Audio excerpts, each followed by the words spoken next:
개혁신당 이준석 후보가 마지막 TV 토론에서 한 발언으로 거센 비판을 받고 있습니다. 시민단체들은 잇따라 명백한 언어 성폭력이라며 후보직 사퇴하라고 잇따라 성명을 냈고, 민주당은 물론 국민의힘도 부적절한 발언이었다고 비판했습니다. 유한울 기자입니다.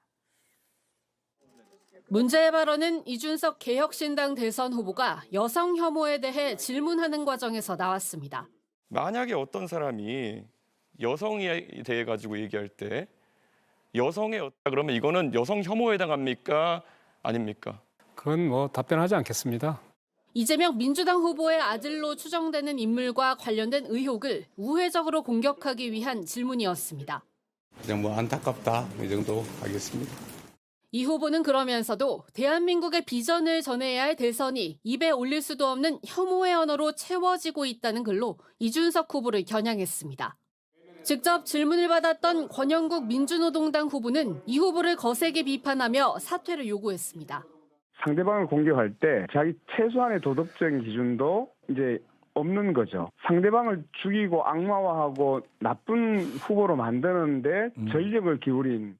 민주당 등 범진보 진영에선 의원직 제명과 국회 윤리위 제소 목소리도 나오는 상황입니다.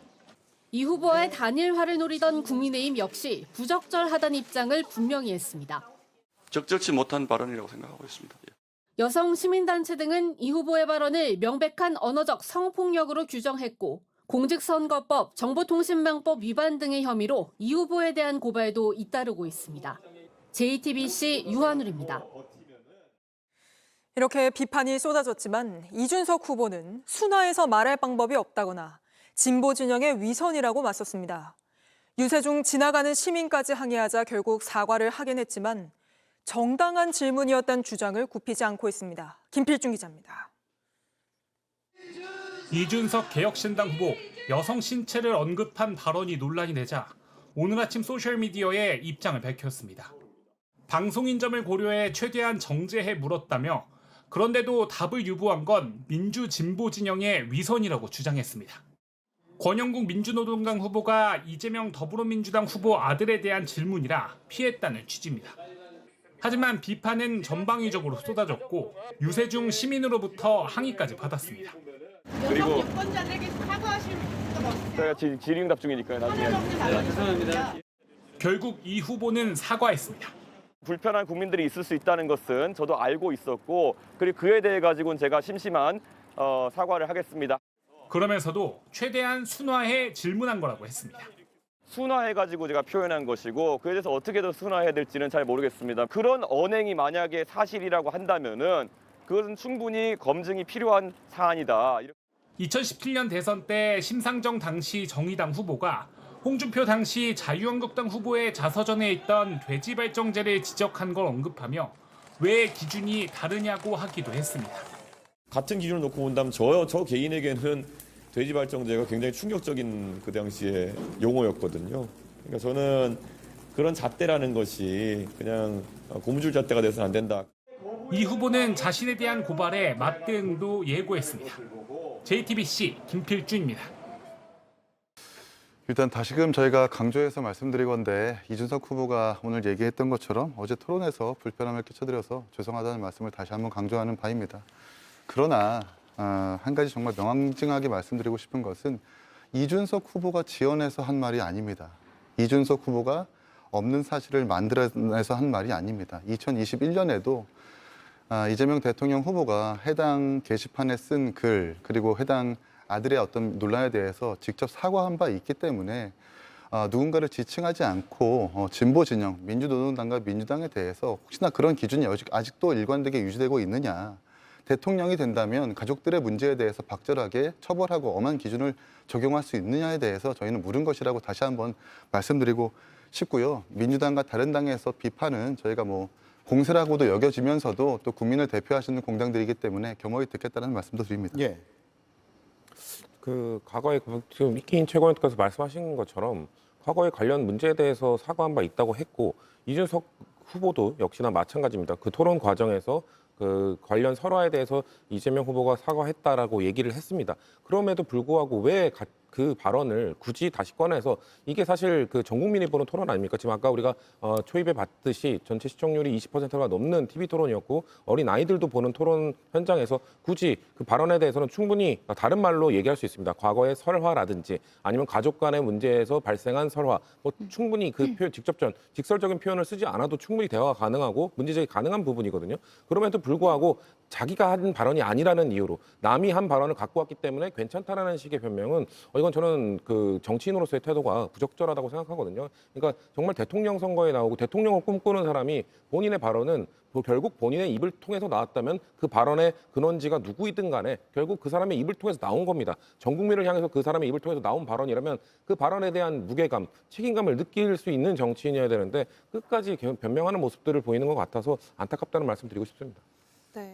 네, 시청자 입장에서는 아무래도 가족 단위로 그 TV를 보고 있을 수도 있고 학생들이 보고 있을 수도 있고 아까 이제 말씀하셨던 것처럼 총 시청률이 20.5%란 말이죠. 근데 그런 성폭력 발언을 모두가 보고 있는 상황에서 이렇게 한다는 게 그리고 또 정쟁의 도구로 이용을 한다는 거에 대해서 그런 지적이 나오는데 어떻게 생각하시나요?